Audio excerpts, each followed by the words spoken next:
Phimosis అంటే ఏంటి? Phimosis అంటే అంగం ముందలున్న చర్మం టైట్ అయ్యి వెనక్కి రాకపోవడాన్ని ఫైమోసిస్ అంటారు. సో, దీనివల్ల మనకొచ్చే ఇబ్బందులు ఏంటి అంటే అంగం ముందలున్న చర్మం వెనక్కి రాకపోవడం వల్ల మనం సరిగ్గా క్లీన్ చేసుకోలేం. క్లీన్ చేసుకోకపోవడం వల్ల ఏంటి అంటే మనకి ఇన్ఫెక్షన్స్ వచ్చే ఛాన్సెస్ ఈజీగా ఉంటాయి. సో, యూరినరీ ట్రాక్ ఇన్ఫెక్షన్స్ గానీ, అంగం ముందున్న చర్మం ఇన్ఫెక్షన్స్ గానీ వచ్చే ఛాన్సెస్ ఎక్కువుంటాయి. దాంతో పాటు మనం ఇంటర్ కోర్స్ చేసేటప్పుడు, కలిసేటప్పుడు ఏంటి అంటే ఎక్కువ టైం కలవలేకపోవటం, అంగస్తంభన అయినప్పుడు మంట రావటం, నొప్పి రావటం వల్ల ఎక్కువ టైం కలవలేకపోతాం.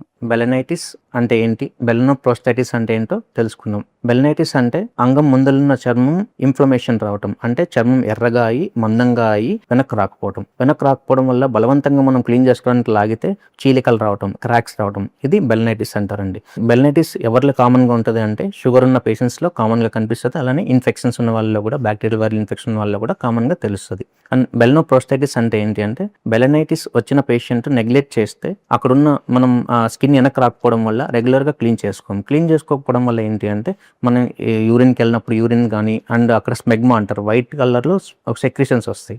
అవి రెండు మిక్స్ అయ్యి అలా ఇరిటేట్ అయ్యి ఆ బెలనైటిస్ కొన్ని ఇన్ఫెక్షన్ కాస్త గ్లాన్స్ అంటారు. సో మనం అంగం ముందలున్న పార్ట్ గ్లాన్స్కి కూడా ఇన్ఫెక్షన్ వచ్చేస్తే బెలనోప్రోస్టైటిస్ అంటారు. దీనివల్ల ప్రాబ్లం ఏంటి అంటే లాంగ్ స్టాండింగ్ ఇలా ఉంటే క్యాన్సర్గా కన్వర్ట్ అయ్యే ఛాన్స్ కూడా ఉంటుంది. దీనికి సొల్యూషన్ ఏంటంటే stapler circumcision. For the first time మన వైజాగ్లో కేఎస్ఆర్ స్టేప్లర్స్ అవైలబుల్ ఉన్నాయి, treatment and hospital Visakhapatnam. So దీనివల్ల అడ్వాంటేజ్ ఏంటి అంటే మనం మత్తు ఓన్లీ అంగం ముందరున్న పార్ట్లో మాత్రమే ఇస్తాము.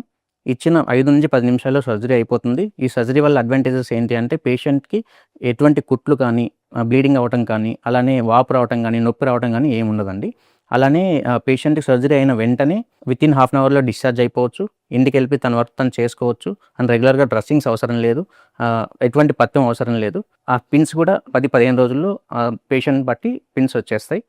సో ఎవరికైనా ఇటువంటి ప్రాబ్లం ఉంటే ట్రీట్మెంట్ అండ్ హాస్పిటల్ విశాఖపట్నంలో నేను అవైలబుల్గా ఉంటాను, నన్ను కాంటాక్ట్ అవ్వచ్చు.